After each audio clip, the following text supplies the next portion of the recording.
Condition అందరూ వెళ్తున్నాం. ఇప్పుడు చేతులు పైకి ఎత్తండి. ఇప్పుడు భుజాలకి రిలాక్సేషన్ చేస్తాం. భుజాల మీద చేతులు ఇలా పెట్టండి. ఇప్పుడు చూడండి, షోల్డర్ రొటేషన్ అంటే ఏంటి? ఇది ఏం చేయాలి? చెయ్య ఇలా చేతి టచ్ అవుతాను, ఇలా చేయడం కాదు.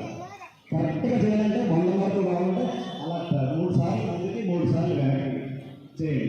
Right side 3 times and left side 3 times.